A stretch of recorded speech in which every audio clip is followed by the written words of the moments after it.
ka socota boqorkii boqorrada bari iyo galbeedba khaankii weynaa wuu og yahay boqor qudus iyo dhammaan amiirada boqortooyadiisu inaannu nahay ciidankii alleh ee uu u soo diray dhulkiisa waxaannu ka abuurannay caradiisa wuxuuna nagu salliday kuwa ay caradiisu ku dhacday nagu soo wareejiya xukunkiina inta aysan maradu idinka faydimin annagu ma nihin kuwa naxariista umana turno kan noo baahi sheegta waxaa idiin sugnaatay inaad carartaan annagana waxaana saaran inaan idin cayrsanno laakiin xaggee u cararaysaan se dhulka idin magan gelinaya waa qayb ka mid a dhambaal hanjabaad ah oo uu u soo diray hoggaamiyihii ciidamadii tataarka holaako khaan suldaankii dawladdii mamaaligta sayfuddiin qudus dhambaalkan oo loo soo qoray si xirfadaysan kuna beeraysa qofka akhrinaya argagax iyo cabsi intaanba la gaarin dagaalka ayaa ka dhigtay muslimiinta kuwo kala doorta laba waddo inay isdhiibaan intuusanba bilaaban dagaalku iyo inay dagaalamaan waxay doorteen waddadii dagaalka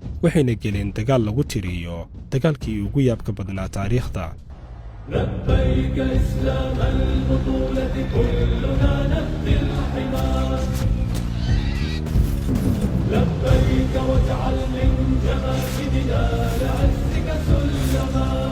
dagaal qof walba oo arkayay uu filayay inay tataarku si sahlan ku guulaysan doonaan marka la eego tiro ahaan iyo sanad ahaanba ka hor intaysan muslimiintu samayn dhacdo ilaa maanta aan ka bixin safxadaha taariikhda sababna u noqotay dabargo'a ciidamadii tataarka waxaynu u